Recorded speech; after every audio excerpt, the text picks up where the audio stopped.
Teleproyecto. Declarado de interés nacional por el Ministerio de Cultura de la República Argentina.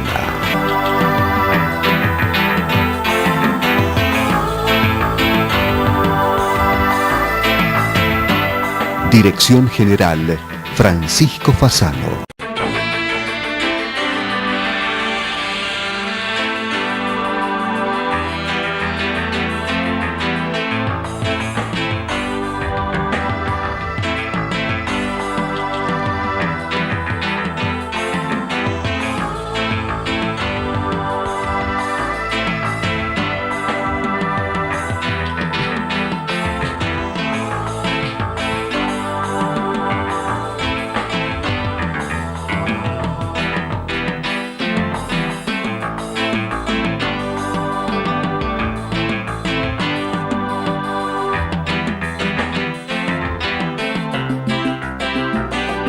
Sociedad Central de Arquitectos, 1886-2018, 132 años por la arquitectura, 132 años con los arquitectos.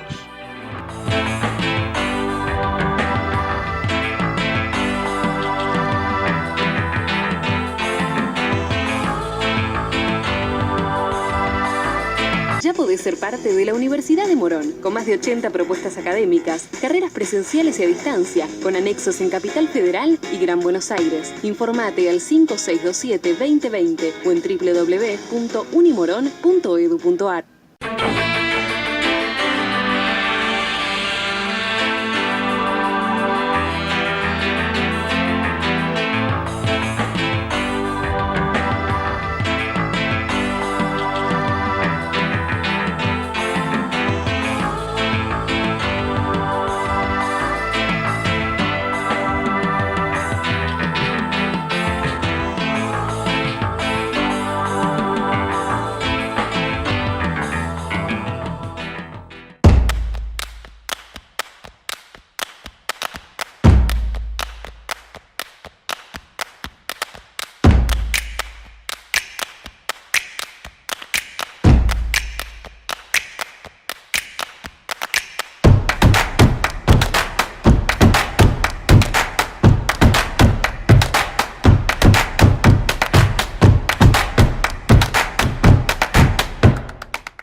Hola, bienvenidos a un nuevo programa de colección de Teleproyecto, sinónimo de arquitectura en televisión e internet. Esta aventura de comunicación que nació allá por el año 1991 y continúa junto a ustedes en forma ininterrumpida semana a semana, poniendo en sus pantallas la actualidad del ejercicio profesional en diversas partes del mundo. Hoy entrevistaremos al arquitecto Felipe Uribe de Bedú en su estudio enclavado en el corazón del bosque en lo alto de las colinas.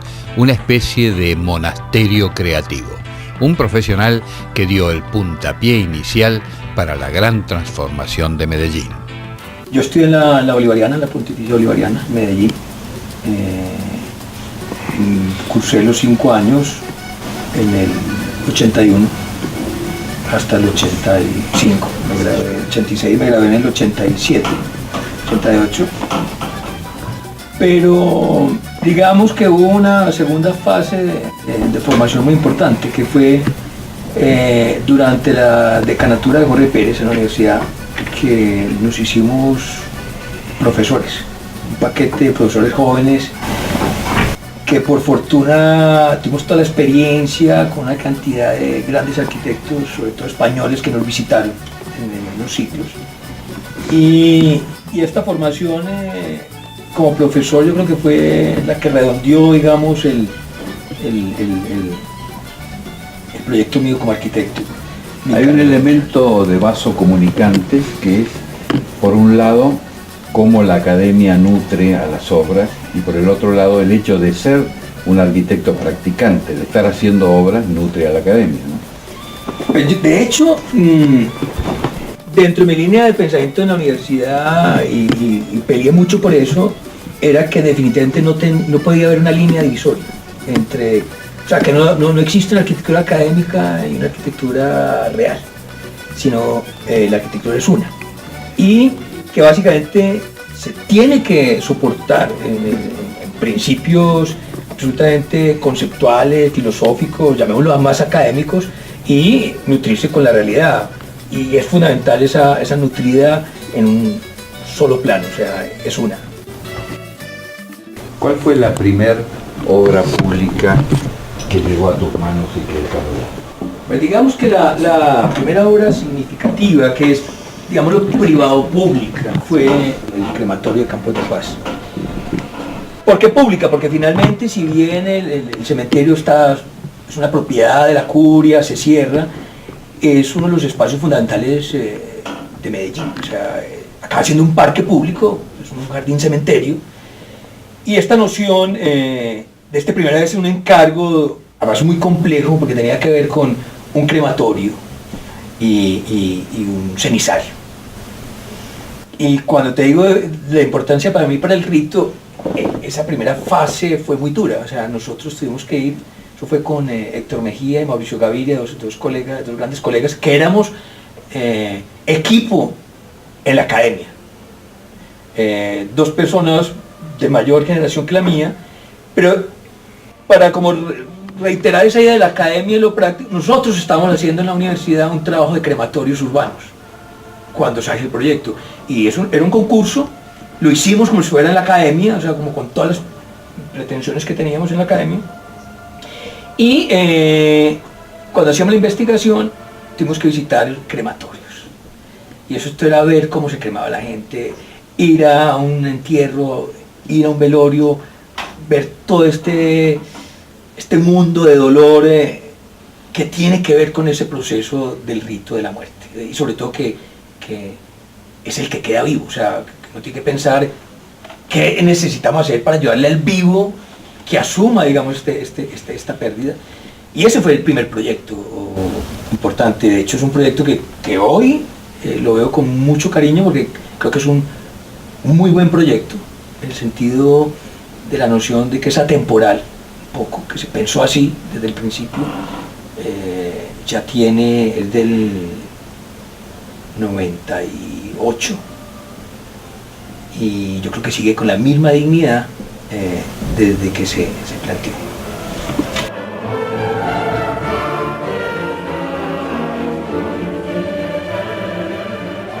Cuando empecé a practicar la arquitectura, y sobre todo la pública, ese contacto directo ya con el posible cliente, con el posible usuario, es fundamental. O sea, empecé a leer entre capas no muy fáciles o muy evidentes, esa materia prima, que es lo que yo llamo el verbo, la acción, que se necesita como materia prima del proyecto arquitectónico. Yo creo que el dejar de pensar la arquitectura de lo sustantivo es fundamental para mí. O sea, entender el rito o esa función humana de conexión o interacción es clave. Es imposible no introducirte en tu presencia dentro de lo que ha sido esta transformación de Medellín de los últimos años. Empiezan a haber propuestas ya hacia la ciudad más concretas. Desarrollémoslo. Bueno, muy inmediato, digamos, a este proyecto de Campos de Paz, que tenía todos los argumentos muy urbanos, porque había un recorrido, unas plazas públicas, unas plazas elevadas, había una relación con la iglesia existente, con todo el rito. Estábamos todavía en la academia y surge la posibilidad de conformar el laboratorio de urbanismo de la Bolivariana, bajo la cabeza de la canatura de Jorge Pérez.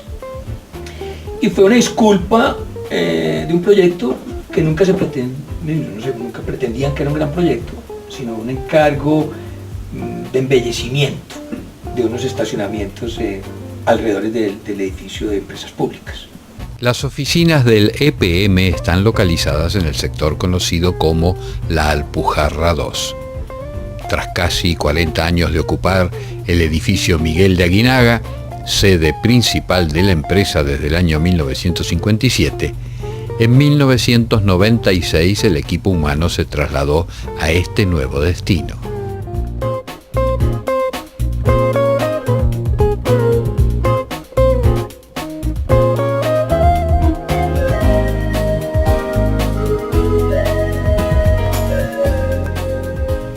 Así como el anterior fue un símbolo del antiguo Medellín, las nuevas instalaciones de la empresa de servicios públicos, por su estructura, su arquitectura y su concepción de inteligente, se han convertido en el gran símbolo de la transformación de la ciudad. La anécdota básicamente es esa: el gerente le dice a Jorge Pérez, quiero que me ayuden con la universidad, me ponga bonito estos parqueaderos, son 508 autos estacionados ahí en un parqueadero de tierra. EPM se había convertido como la primera o la gran embajada de negocios internacionales, era el gran edificio nuevo, high-tech, etc. Y de ahí surge esa posibilidad de plantear un proyecto más ambicioso, que es Pies Descalzos. Entonces, junto con Ana Elvira Vélez y Joana Espera, con asesoría de Carlos Julio Calle, que había sido uno de los arquitectos del edificio EPM, surge esta primera, digamos, experiencia de la nada. No nos habíamos educado para eso. Yo no tenía ninguno de los practicantes en el momento del proyecto ni maestría ni especializaciones, sino que arrancamos con una temática muy de observación, insisto, de qué le hacía falta a Medellín. Así surge ese proyecto. Y nos dimos cuenta que había una carencia de un espacio público que incluyera todo el nicho familiar, algo que parece muy corriente, pero no lo había en Medellín. No había un sitio donde pudiera estar un niño de 2 años y un abuelo de 85, sino que eran espacios muy de la época, casi que neorrepublicanos, espacios muy dados para que no estuviera la familia. Y surge este primer proyecto que fue creciendo, se volvió parque, después se volvió edificio, y que creo que marcó un hito en la historia de la ciudad, sobre todo por la noción de invertir en lo público. O sea, casi que volvernos a lo griego y decir, mire, lo de máxima calidad se tiene que hacer en lo público. Y Medellín lo estaba haciendo al revés, en lo privado.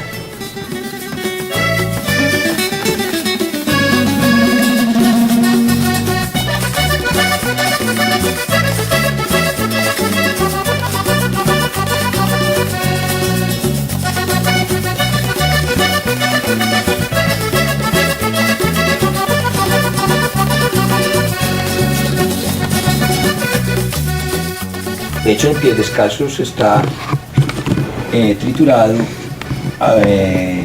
con ácido, pulido en tableta, y las rocas esas del jardín como zen son las piedras en bruto. Es tratar de minimizar la cantidad de materiales. Sentir la esencia de la tierra, o sea, que vuelven los elementos naturales y muy bien. En Pies Descalzos hicimos una transferencia mental muy sencilla. Para la mayoría de la gente del campo o pudiente de la ciudad, un guadual o una quebrada o una zona de agua o un jardín especial son elementos naturales a su vida. ¿Qué estaba pasando en las ciudades nuestras? ¿O qué está pasando en la mayoría de las ciudades urbanas?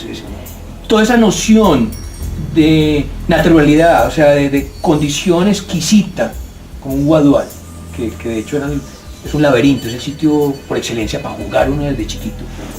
Es un excelente para atraer pájaros. Era traerlo a la ciudad.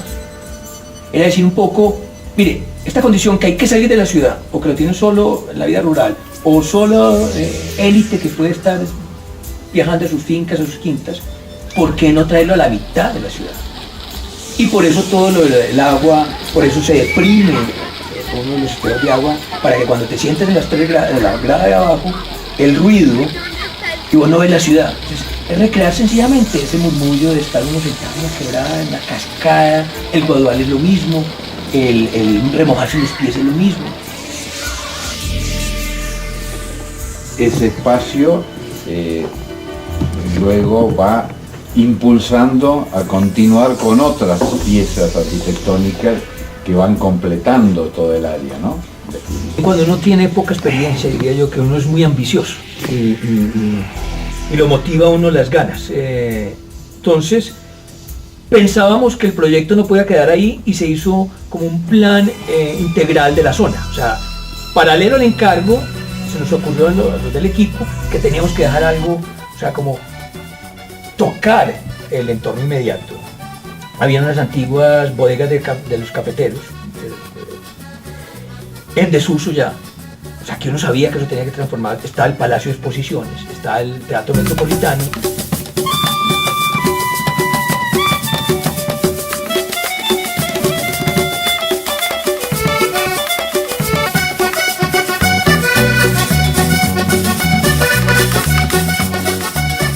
O sea, que había demasiada infraestructura y al frente estaba la gobernación, estaba el Pujarra.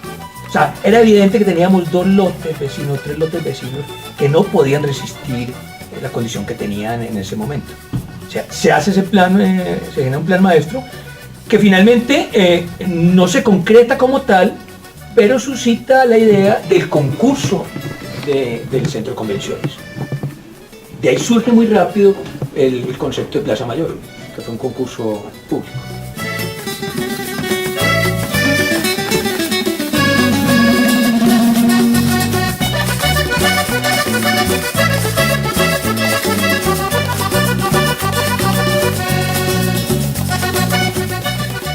De hecho, ese proyecto es de Daniel Bonilla, Giancarlo Assanti, fueron muy inteligentes porque yo concursé también. Y hay veces, yo creo que porque conocía tanto el lugar, mi proyecto se alejaba de la misma arquitectura que ya habíamos hecho. Era un proyecto llamámoslo pivote, por todas unas líneas, digamos, de flujos de peatones. Yo hice una pieza muy contundente, que siempre me ha gustado, pero los colegas con una inteligencia absoluta, y yo creo que la manera como se hace también una buena ciudad, bajaron, digamos, la guardia, no querían reinventarse nada, tomaron un ejemplo, un proyecto que estaba funcionando perfectamente y lo llevaron a tal punto que su materialidad, pues la misma piedra, los mismos materiales, la planta, la geometría de planta, a veces hay muchos elementos y lograron eso. O sea, y creo que fue muy inteligente el jurado al decir, mire, hay un paso absolutamente natural de algo que está funcionando que se crezca, como cuando uno visita una buena ciudad, Santiago Compostela por decir algo, que uno ve que parece el mismo arquitecto ha hecho todo, o sea, el mismo material, y eso me parece absolutamente muy noble y muy inteligente de ese proyecto, o sea, tanto para los arquitectos como para los jurados en realidad, y creo que fue un éxito como tal el proyecto.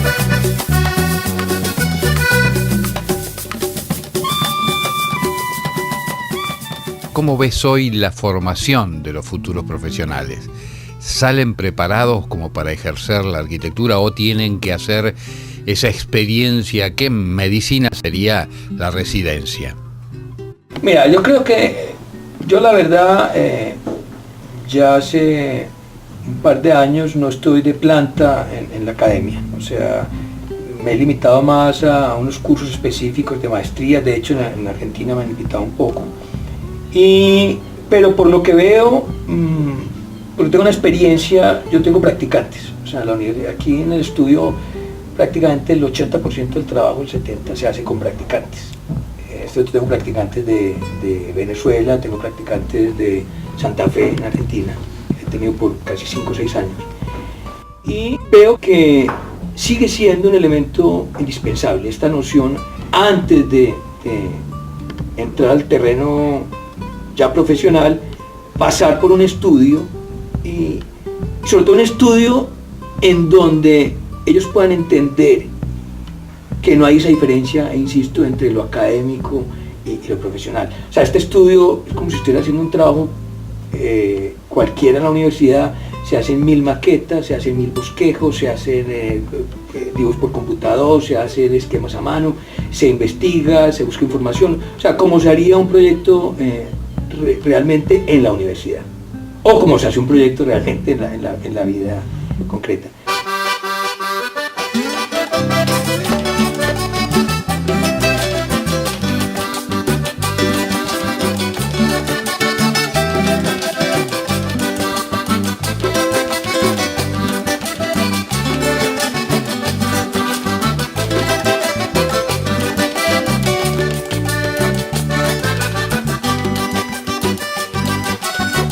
Veo que ha ido pasando algo sencillamente con lo del exceso de uso del computador,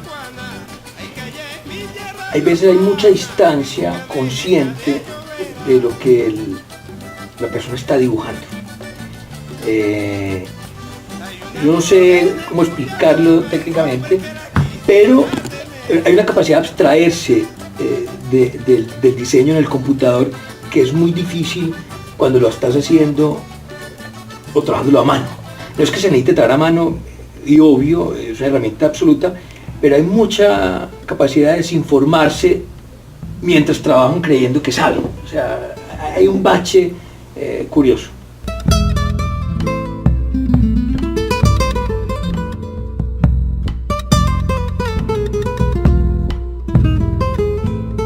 Uno de los signos distintivos de tu trayectoria es ese saber interpretar un poco aquello que está necesitando la gente, aunque no te lo pueda decir, ¿no?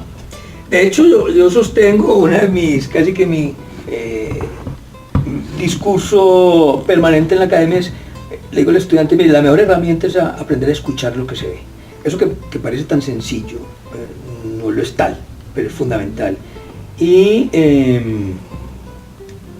siempre creo, de hecho lo hice mucho como profesor, yo sostuve que parte de mis talleres se hacían sobre las obras que yo estaba ejecutando. O sea, era, mire, yo creo que podemos hablar sobre el terreno real y no sobre una abstracción de lo que es la construcción, lo que es la arquitectura, que es un lugar, que es un programa, que es el rito de un programa. Y en otro aspecto hacíamos proyectos uno en uno. Yo fui de los profesores que indujimos en la Bolivariana el prototipo escala real. ¡Bueno, ma! ¡Que lo gocen! En Santa Fe de Argentina, mis amigos Carlos y Regina Faria. ¡Bueno, ma! ¡Uy! ¡Uy! ¡Uy! ¡Uy! ¡Cama! Hoy estamos en tu casa estudio, tu lugar en el mundo, y quisiera que la describas para poder conocerte un poco más. Primero voy a arrancar confesando algo, o sea, si bien este ha sido, digamos, mi taller, yo diría que casi que el 70% del tiempo de mi práctica. Yo estuve viviendo en Buenos Aires 2 años, tuve un microtaller involucrado con la vivienda, estuve en Medellín y tuve 3 oficinas distintas en Medellín, y estuve 2 años en Bogotá, y tuve otra oficina absolutamente deliciosa. Y después de estas andanzas, y ahora que estoy hace 2 años aquí otra vez de planta, tengo que reconocer que hay algo, lo dirían, cósmico, no encuentro otra explicación, que me es absolutamente cómodo y más placentero diseñar. El exceso de concentración, el que logras acá en el estudio, es absolutamente como un mecanismo absolutamente privilegiado y potente para trabajar la arquitectura. Y de cierta manera es una perspectiva constante. Tú le decías cuando entraste que si esto es como el paraíso, es el confín del mundo, que sitio tan delicioso. Es que el verlo permanentemente me inspira mucho a tratar de recualificar al máximo cualquier intervención en la ciudad. O sea, creo que las ciudades han ido perdiendo unas velocidades absolutamente alarmantes.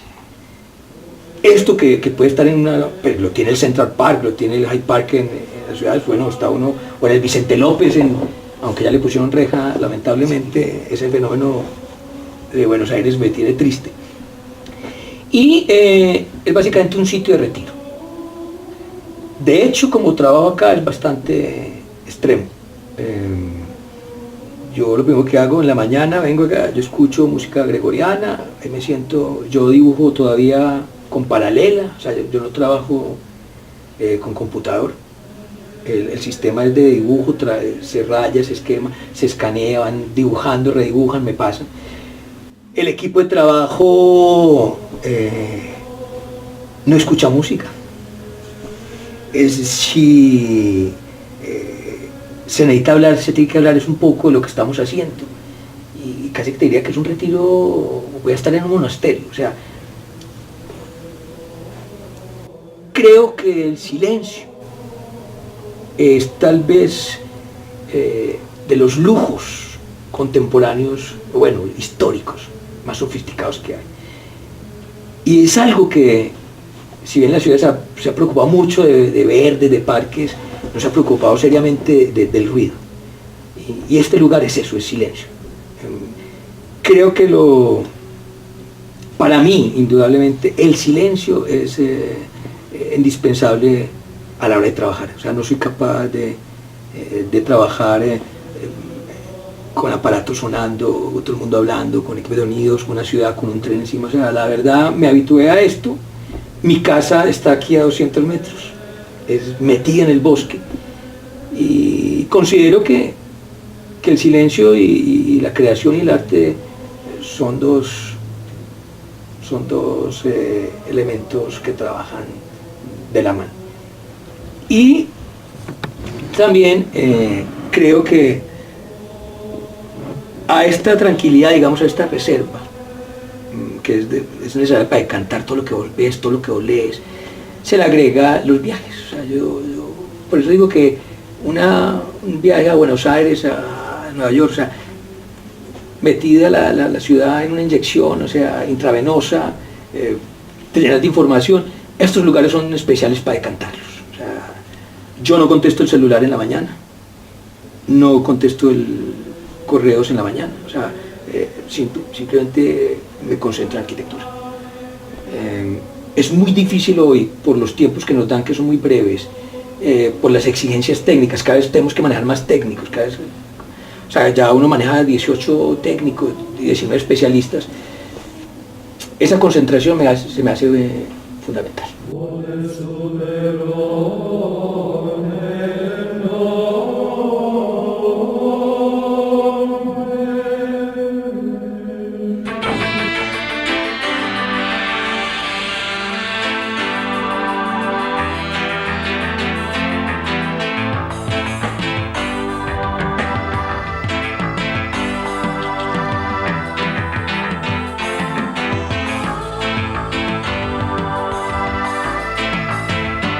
Y de esta forma vamos llegando al final del presente programa de colección de Teleproyecto, sinónimo de arquitectura en televisión e internet. Esta aventura de comunicación que comenzó allá por el año 1991 y que semana a semana ininterrumpidamente se da cita a sus pantallas para compartir la actualidad del ejercicio profesional en diversas partes del mundo. Esperamos que haya sido del agrado de todos ustedes. Por nuestra parte, nos vamos despidiendo hasta cualquier momento en alguna de las herramientas digitales que ponemos a su disposición. Nuestro sitio web, todos los programas subidos a YouTube y a Vimeo e interactuados con las plataformas de Facebook y Twitter. Será entonces hasta cualquier momento.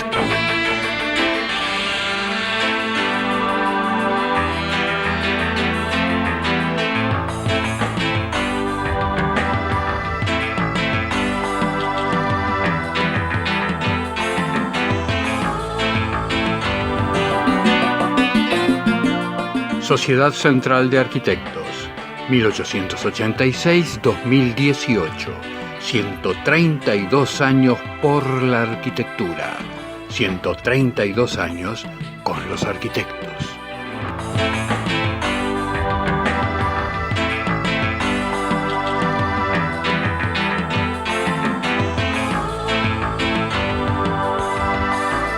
Ya podés ser parte de la Universidad de Morón, con más de 80 propuestas académicas, carreras presenciales y a distancia, con anexos en Capital Federal y Gran Buenos Aires. Informate al 5627-2020 o en www.unimoron.edu.ar.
¿Tiene registrado en video profesional el desarrollo completo de sus obras? Desde Teleproyecto, la empresa con mayor experiencia en filmar arquitectura y construcciones, ponemos a su disposición nuestro departamento de seguimiento de obras en video.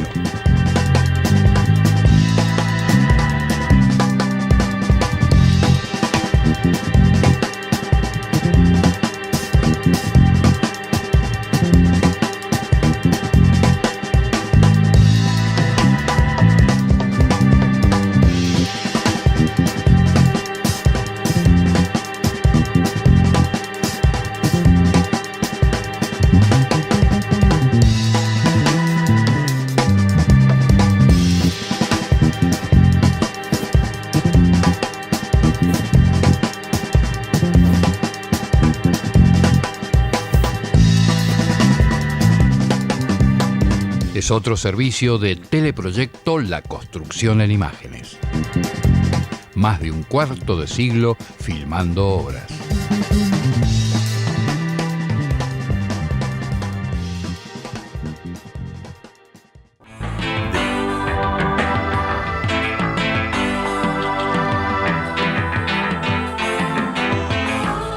Fue una producción de Teleproyecto, www.teleproyecto.com.